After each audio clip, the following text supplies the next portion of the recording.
Story 1. That friend used to be more of a quiet person, keeping to himself. I find such individuals more interesting than those who talk excessively. Story 2. I worked for a company for 35 years. I was friendly with many people and considered them friends, even though I never socialized with them outside of work. After retiring, I never heard from any of them, so I suppose I never truly made friends at work. Story 3. Be careful. I'm old enough to know that your coworkers can easily turn on you and use what they know against you. Don't overshare or complain about your job with any coworkers. Story 4. I was a network engineer at a large law firm. I saw her in the elevator. After finding out who she was, I went to my desk and remotely accessed her computer to fix it since I was a senior engineer and did not make desk calls. I married her a year later. Story 5. I make a point not to. I work in a female-dominated field, and the conversations can be too much for my liking, even though I am also female. Story 6. I obtained the old Guitar Hero games and asked if anyone else was interested. I acquired an extra guitar and began hosting game nights most Saturdays with several coworkers. Naturally, I got to know them a bit before inviting them over. Story 7. I don't consider them friends. They are coworkers. We talk occasionally about our personal lives and joke around about work. We get along well, and I like them all, but we do not socialize outside of work, which I prefer. I have a friend who actively tries to befriend everyone she works with. A few months into a job, she comes home complaining about being stuck working with people she is no longer friends with or who try to involve her in their drama during work hours. Story 8. Small talk during breaks. I honestly don't even know if I would call them friends, but I share a lot of things with one person, and he tells me a lot as well, like about his daughter. He's very charismatic and talks to everyone. Story 9. I was at a small startup company with a team of 3 people. I was responsible for marketing while he handled customer service. We ended up doing our jobs and more. The boss often had us helping with shipping, receiving, and manufacturing. One day, I asked him if he smoked, and he pulled out a dab pen. After that day, we spent our lunch breaks getting high and playing cornhole for nearly another 6 to 7 months before I quit. He is still a great friend of mine. Story 10. It just happened naturally, as we shared the same interests and life philosophies. Sometimes a bond forms, whether in the workplace or elsewhere. Story 11. I have never had to try to make friends. People just like me. Here are things I do. Smile, say hello and goodbye, listen to others when they talk, and perform my job to the best of my ability. I also make jokes when possible. Story 12. I pretend. Then when I leave a place, they realize I never cared because I never speak to any of them again. Story 13. Almost 20 years ago, while working at a bowling alley, a man walked in and asked if I could take his application. I accepted it, folded it, and threw it into the trash. I believe he was hired the next day, and he has been my best friend ever since. Story 14. You become acquaintances, not friends. The best approach to achieve this is to stay out of people's business and greet them daily until they become familiar and friendly. Story 15. Oh wait, you listen to this artist too? He's going to be playing at this venue. Some of my friends and I are going. Do you want to join? 7 years later, he's one of my closest friends. Story 16. My best friend and I didn't like each other initially. During a new hire training presentation, I pulled out a bag of sliced pepperonis and asked if she wanted any. We've been friends ever since. I was her maid of honor, we've helped each other move, and it's been nearly 10 years. The moral of the story is to share your pepperonis. Story 17. Kept shut until a conversation they were having interested me. I didn't try to become friends. It just sort of happened to varying degrees depending on their interests. Story 18. Make tea. Note who prefers milk or sugar to avoid forgetting. Inquire about their interests and background. Story 19. I invited most of them over for a game night, even if I didn't know them that well. I feel that as adults, most people want friends but are often too scared to be the one to initiate. If I have to be that person, it's fine by me. I now have a whole group of friends that I never would have expected to have, and some of them are the best people I know. Story 20. For me, it started with helping each other with tasks. and then we eventually built a connection through small talk. Story 21. We gravitated towards each other when we both realized that we were annoyed and put off by the same things. Story 22. Talking about customers or being assigned to a two-person shift for over 8 hours during the slow season. Story 23. Guy started in a neighboring department. We exchanged social media profiles as he seemed cool. He had just moved here from out of state and didn't know anyone. He texted me on a Saturday asking if there were any good bars nearby a certain area of town, which coincidentally is right where I live. I recommended a place and decided to join him. We shared our life stories and connected well, and we have been best friends ever since. Story 24. They asked me randomly to go out for ice cream since we had the same bus stop. I kept telling him I was busy, but one day we just went for it along with some other friends. It was fun to have someone to go out for ice cream or dinner with after work. We stopped being friends on bad terms. Story 25. Doesn't apply to full-time work, but in college, I worked at the campus bookstore. My coworkers and most customers were fellow students. It was a great experience and the best job I ever had. Story 26. You already have two of the three important factors in forming friendships. You're at the same location with consistent frequency. Now you just need to find the third common interest. Start chatting with people in the break room or elsewhere, but don't disturb them while they are working. Ask a few people to go to lunch. Plan a happy hour at a bar close to where you work. Just be careful. You're mixing personal and professional relationships.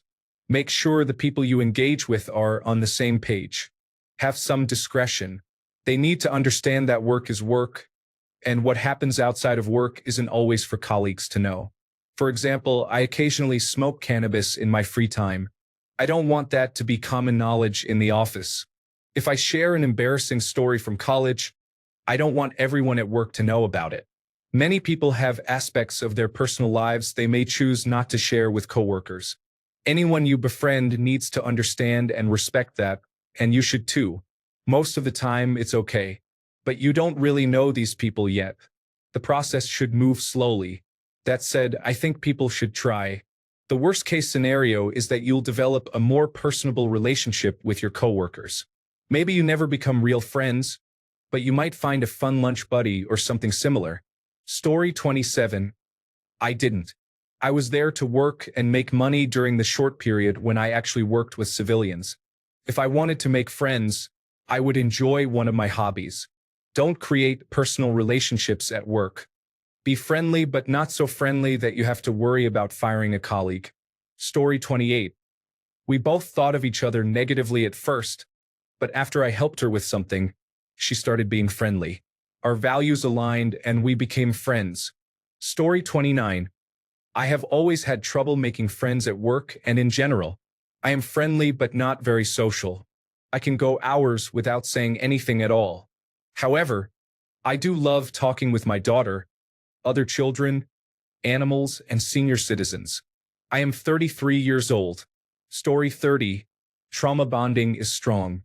Long night shifts with few other staff members in an unpleasant work environment can create a close connection among employees. Story 31. Oversharing is often accidental, but it frequently helps me make a few friends. Although some may be put off by it, it helps me identify people with whom I have nothing in common. At the same time, it can sometimes include individuals with whom I wouldn't have had common ground if not for the things I overshared. Story 32. Friendly attitude and lunch. In the past, we would go out for after-work drinks to talk. I met my wife at work 52 years ago. Story 33. I became an observer first, maintaining a friendly and generally normal demeanor. I noticed different behaviors and identified those I could most relate to, but it is also beneficial to have varied interests. Then it just happens.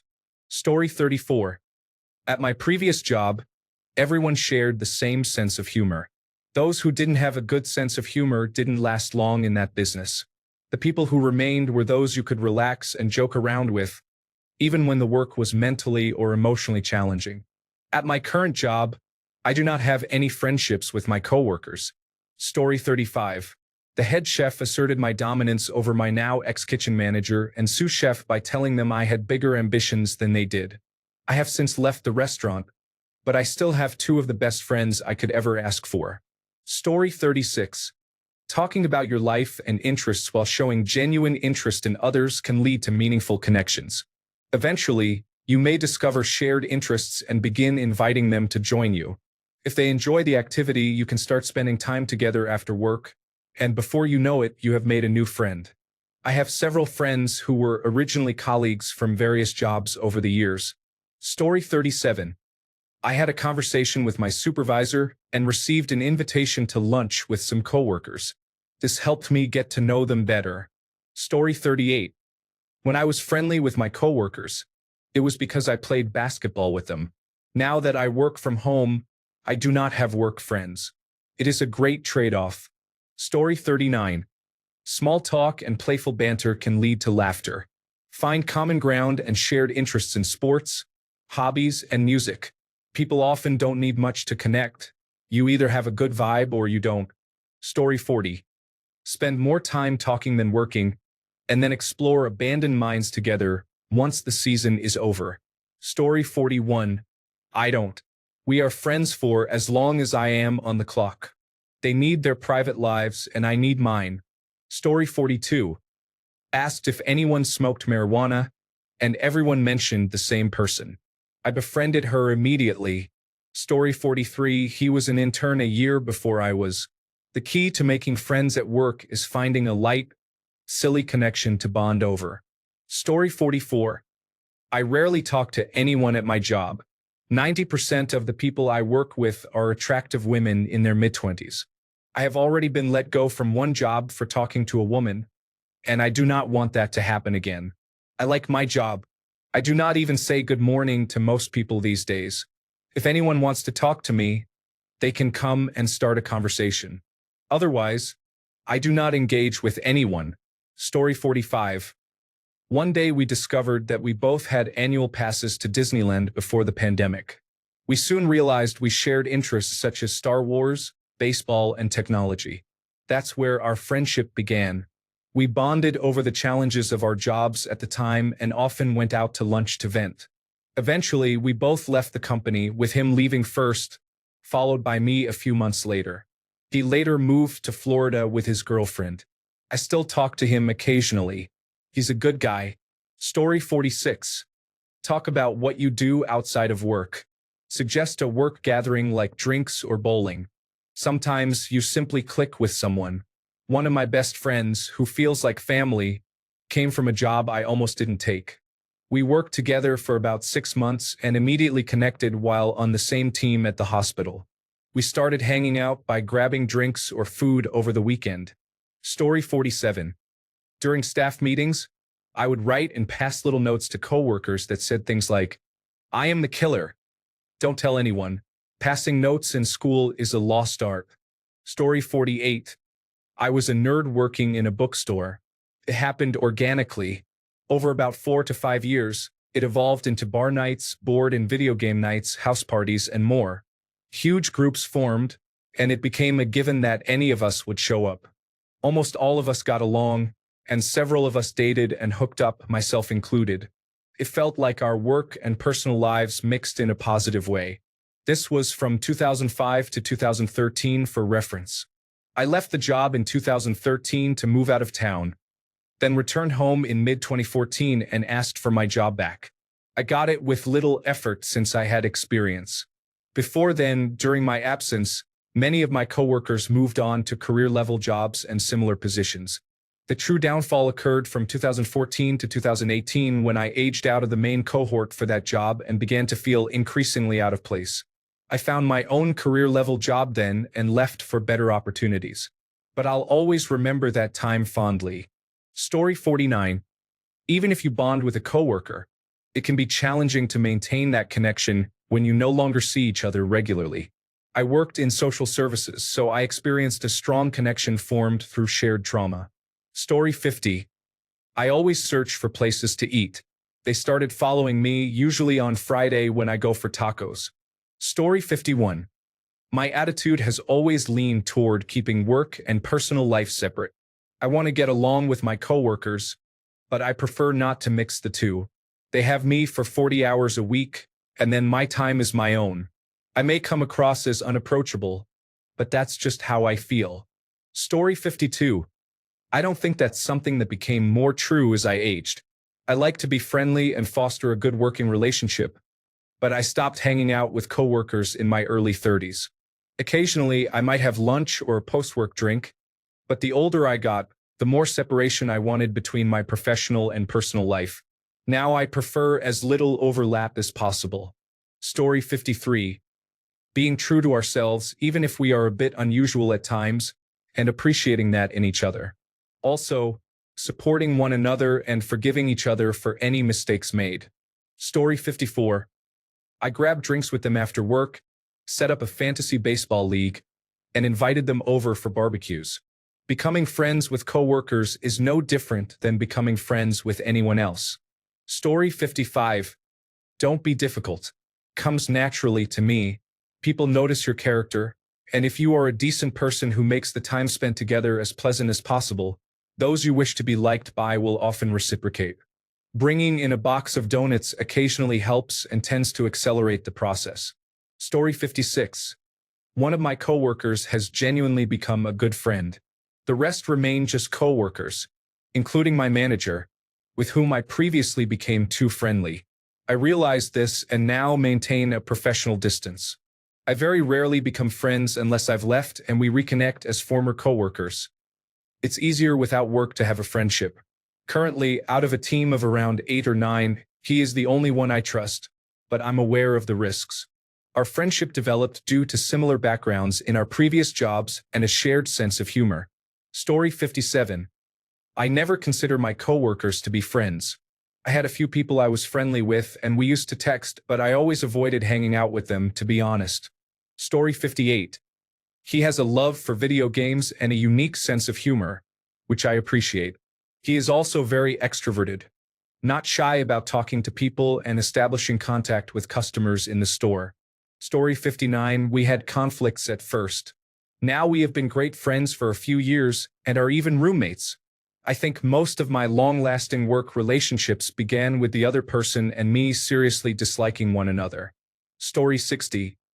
I discovered that one of them was friends with my brother in high school, and I actually attended high school with his brother, so now he's family. It's a small world. Story 61. Attending office social activities connects you with others who want to socialize. Consider inviting people to events.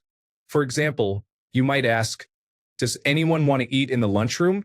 Or, would anyone like to have lunch outside? You could also suggest a coffee run or mention that a nearby cafe is having a special offer. Colleagues at work also seek friendship, and it's easy to organize a group gathering by simply proposing the idea. Engage with others by asking how their day is going or how their weekend was. Story 62. A very angry mountain lion decided to camp out in the entryway of the office while local police were occupied with escaped cattle on the other side of town and the washed-out bridge. We were stuck there for about a day with only trail mix and water to eat and drink. We ended up talking about Terry's project and made some friends that way. It was not an experience I would like to repeat, but the office was much more tolerable afterward, much friendlier, obviously. Story 63. Gamers. We started gaming every Friday night. Although we all work at different places now, we still play every Friday night, and we have been doing so for 13 years. We have had 6 to 7 local area network parties and plan on having more. At my new job, I was making small talk with someone, and when I mentioned our shared hobby, it broke the ice. So I guess my tip is to find coworkers who share the same hobbies and passions. Story 64. One friend I made bonded with me over our agreement on healthcare topics and opinions. It spiraled from there.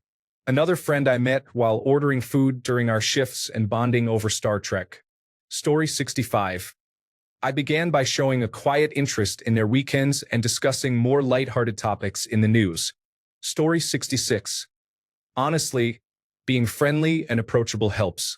When you meet someone, you can ask how they are doing and how their family is doing. At the office with my team, after we arrive in the morning, We might stroll to the kitchen to grab coffee or water and chat. We also have lunch together, and if we see people from other teams, we invite them to join us. Personally, I find it easier to get along and be friends with coworkers who are reliable and capable. If they are not, I prefer not to engage more than necessary. Overall, I think this approach is effective. Story 67. I generally do not mix work and personal life. I do not dislike my colleagues, but I do not particularly socialize with them outside of work hours. I maintain contact with very few people after leaving a job. Story 68. I have made good friends at every place I have worked. Be kind, ask questions about others, and occasionally bring baked goods to the office. Story 69. Memes, social events, going out together, and jokes at work all contribute to our camaraderie, especially since we are all the same age. Story 70. I didn't. It has only occurred to me recently that I have never done it, and I don't want to either. It may be strange, but I feel like keeping it that way. I don't know why. Story 71. The good old-fashioned practice of passing notes. My best friend and I met through work. I would take the order and he would deliver it. I heard he was getting free pizza, so I wrote my number on a piece of paper and gave it to him, saying, "We are now friends." I have since been embraced by at least half, if not more, of his family as family, and I spend my holidays with them. Story 72. My coworkers are around my age, with the majority being a year or two older. When I was new at the company, my colleagues were relatively distant and knew very little about me. After I treated my colleagues to hot chocolate at a local cafe, I realized I had made wonderful friends. Once they shared the experience, I quickly made many friends both within and outside of my company. Story 73. Two of them are roommates and we are all marijuana users. Once someone started to notice this, we clicked. Story 74. For some reason, the stars aligned. A group of us just got along. We are all different ages and races to the point that we know each other's significant others, families, and children. When one of us passed away, it was heartbreaking for us. We still feel emotional about it at work. It is one of the reasons I have stayed with this company for so long. Story 75. I wouldn't say I became friends with my coworkers, more like co-conspirators in the grand theater of corporate survival. Friendship implies choice, but in an office, you're bonded by shared suffering. Like soldiers in a war no one volunteered for. The moment you blur the line between colleague and friend, you introduce the risk of mixing work politics with personal emotions. Suddenly, a missed deadline isn't just a workflow issue. It's a personal betrayal. So, I keep it simple. Camaraderie within the walls, existential distance outside of them. It's the only way to survive the paradox of professionalism. Story 76. Work travel has led to some amazing friendships. You don't truly know a person until you find yourself in a vulnerable situation, such as being unclothed in a spa, enjoying a drink and a smoke. Story 77. They asked about my life story, and I felt sad and vulnerable, so they were able to get everything out of me because I never lie. Story 78. We quickly joked with each other after meeting and shared many laughs. Neither of us engaged in small talk, and neither of us has a filter. She is what I call a relaxed woman, preferring the company of men, while I prefer the company of women. It helps that there's no attraction between us. There are no hidden motives or sexual tension whatsoever. I imagine that we will always keep in touch, as we have known each other for around 7 years. Story 79. Don't try too hard. If you become friends with someone over time, then great. If not, don't worry about it. Office or workplace politics can be enough without personal feelings anyway. Story 80. 20 years ago, one of my closest friends said, "You look like the kind of person that plays Dungeons and Dragons." He wasn't wrong. Story 81. I showed my soon-to-be friend how to frank envelopes at the request of an older male coworker. I did as asked and told him I had taken my friend's franking virginity, asking if it was good for him too. He paused and then said it was, and he would frank with me anytime. Years later, the older coworker blushed, and my friend said that was the moment he knew we would be good friends. So, I guess I was being inappropriate. Story 82. Working at a Thai restaurant, I was friends with the person who trained me beforehand. I have shared baked goods with the owner and chef, and I would say we get along well. Story 83. I became friends with my coworkers from the first time I met them. Some I connected with more than others, particularly those who made eye contact or seemed alone. I felt more comfortable talking to them. That's how I built friendships with everyone at work. Story 84.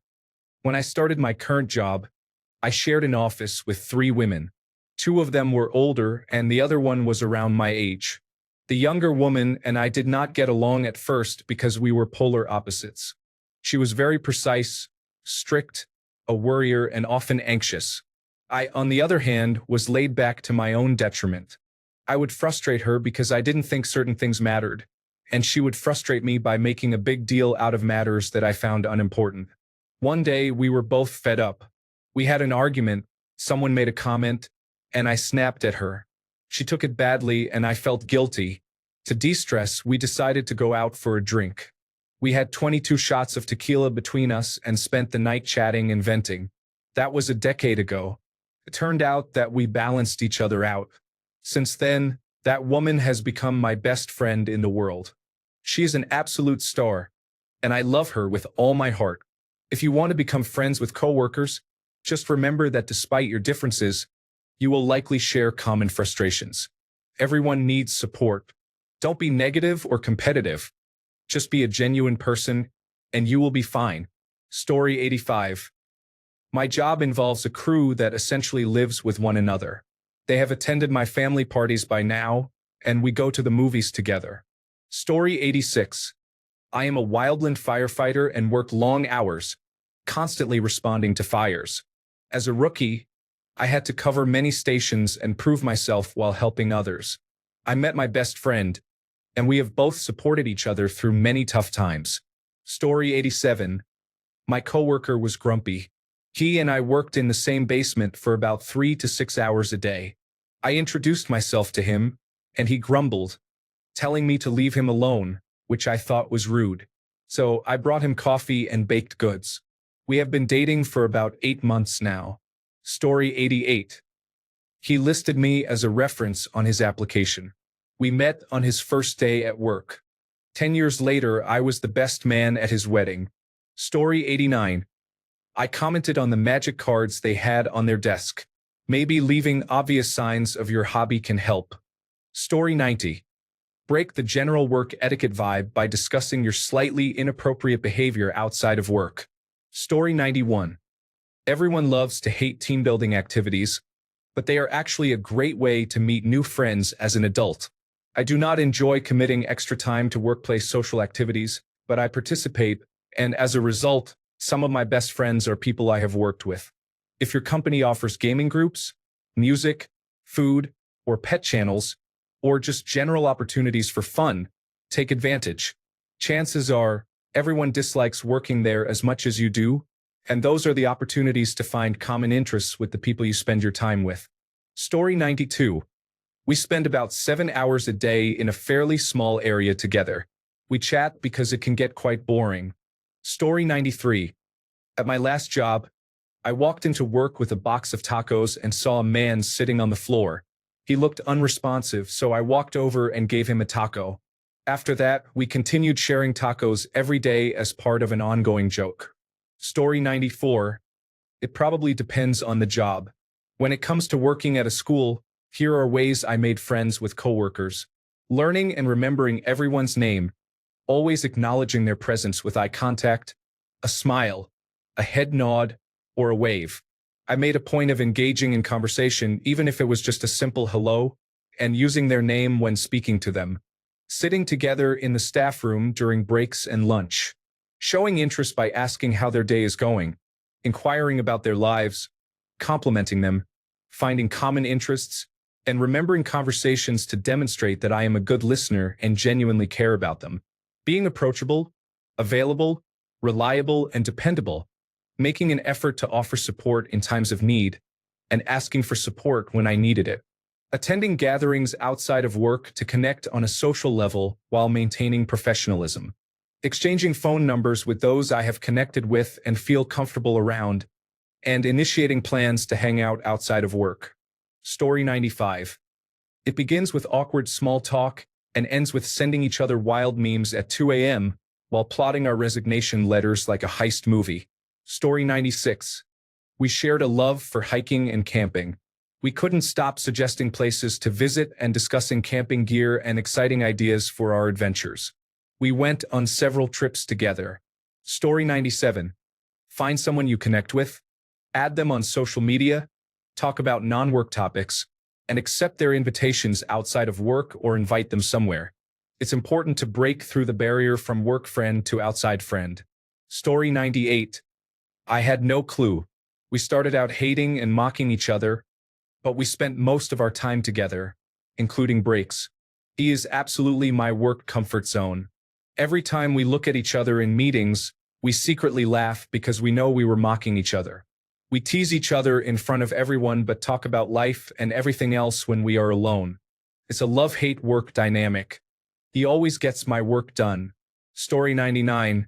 We really connected while playfully teasing the elderly man we worked with. Nothing extreme, just lighthearted, college-style pranks. Thanks a bunch for sticking around till the end of the video.